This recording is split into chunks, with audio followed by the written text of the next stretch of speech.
So before I do this unboxing, I wanted to give a little bit of background to this character and why it's significant for me to get him. He's had a little bit of a transformation over the years and a journey with me, but he was the first character that I ever created, and this is kind of like his final manifestation, so to speak. So we're going to take a little bit of a journey in time and space and see exactly how he came about.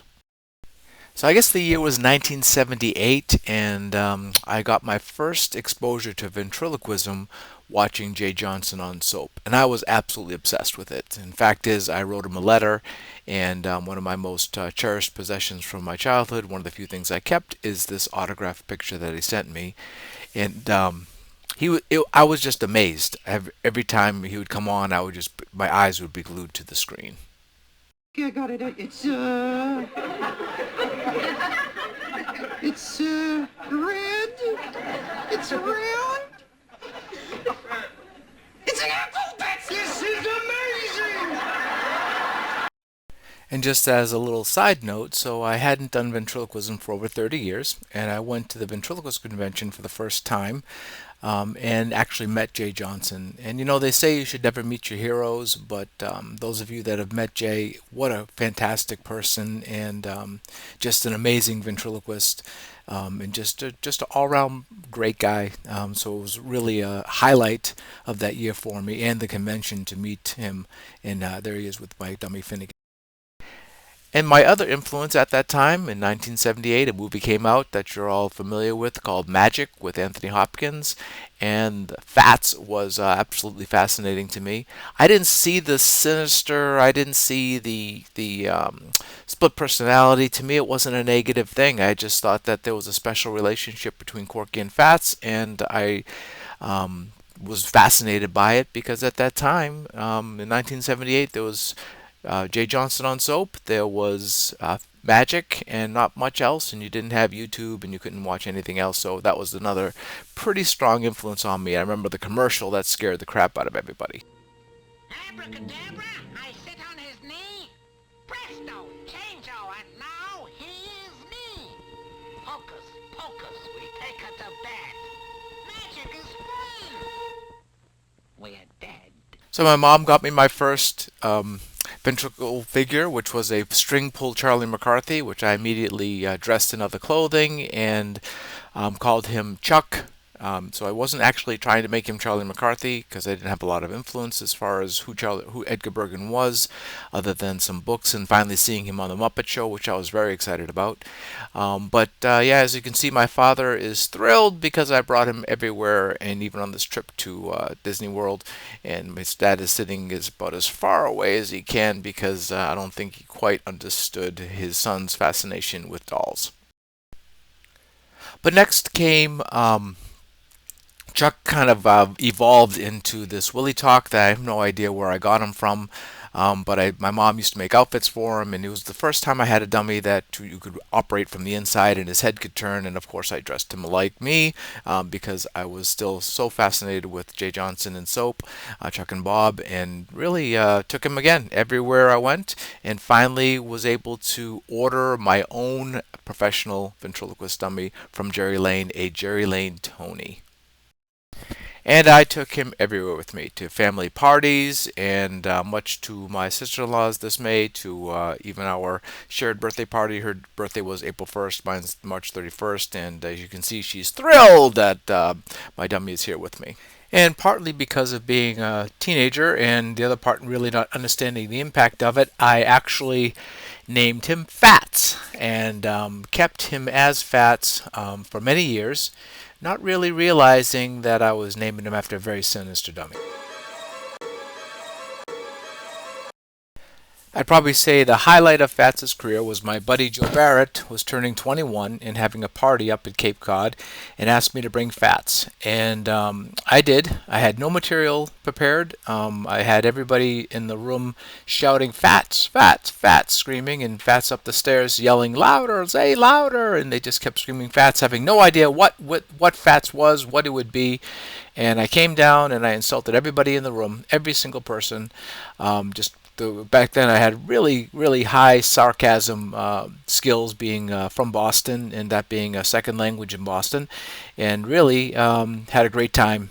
Basically.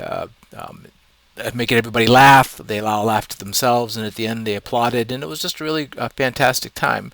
But then, unfortunately, I ended up selling Fats, and I always regretted doing that.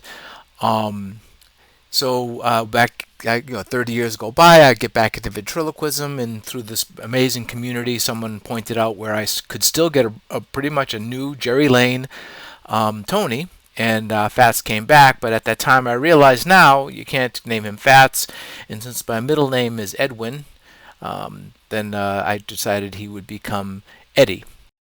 And since that time, about maybe 4 or 5 years now, I've been back into it, and I built my own figures. And this is Finnegan, a character that I built and created, and had a great time. Brought him; he's performed a couple of times at the convention. And then, of course, I have my Dan Lavender Charles, which is a fully loaded figure. But what I really wanted was to have Austin Phillips make my Eddy the way that I want him. So, Austin Phillips needs no introduction to this community, obviously, and I've known of him for a long time, met him at the convention, chatted about building, a little bit on Facebook here and there, and contacted him and told him I wanted a Renee-style figure. So he agreed to make an Austin Phillips figure with a Renee-style flair to it, and that's what Eddy's going to be. So I'm very excited now. I've been involved in the building process, watching it from afar, so to speak, and it's just been very exciting to see. And now the tracking is on its way, and I know I'm just thrilled to get him. Unfortunately, I don't think everyone is thrilled. Oh, wait a minute. No. I'm not getting replaced. I'm Eddy, and I insist, and there's no way that is going to replace me.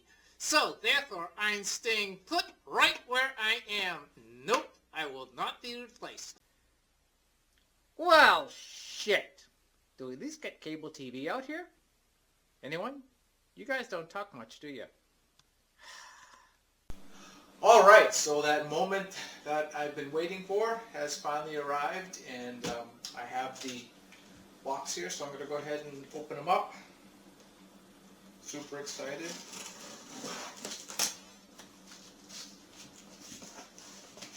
Just get that out of the way.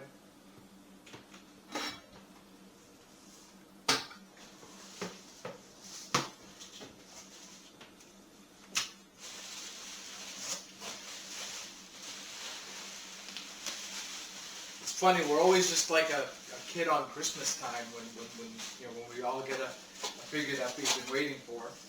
So that looks like it's the head.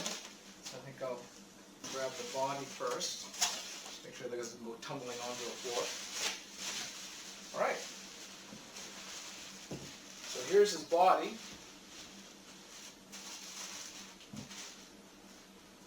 I'll get this out away. And open this up here. So he's going to have he has a 3T body, and which I really like that size. I use that on all my figures too. So you can see that there. Great little size for him.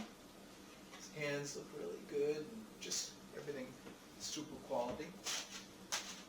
And we'll set him right down. All right, and then the next part to see the head.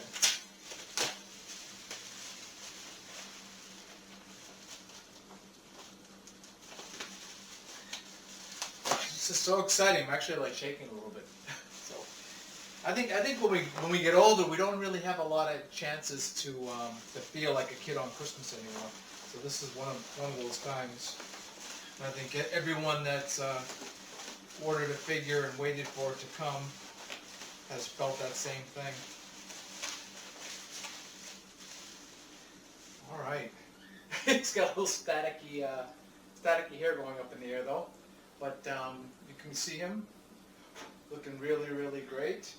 So he's going to have his moving mouth, very smooth, just nice, and his blinkers, which are the blinkers, and then the side-to-side eyes. So let's go ahead and bring him to life.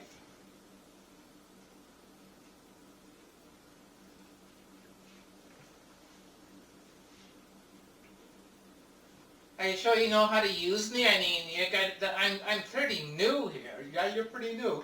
So I finally made it. I'm out of the box. I want to say thank you so much to Austin for creating me and making me look so amazing. And I'm gonna get used to these controls, and I think we're very, very happy. Yeah, I mean, just everything about this figure. I mean, if you can zoom in a little bit on him, he just the paint, the face, everything. His eyes are great. I love the blinkers. Very, very expressive. Oh, really? You do, huh? Yeah, I do. And just has that Renee style. You can kind of see the Renee influence, but also very, very Austin in him. So yeah, I'm really excited, and can't wait to get working with him. Very, very smooth, light. Just what you'd expect from an Austin Phillips figure. So thank you so much for being part of this journey and seeing him. And what do I always like to say? You always like to say, make new friends. That's right. Have fun and make new friends. Goodbye, everyone. You'll be seeing a lot of me. And that other Eddie, I think he's just like on a shelf or something. Yeah, I think that's where he ended up. Yeah, too bad for him.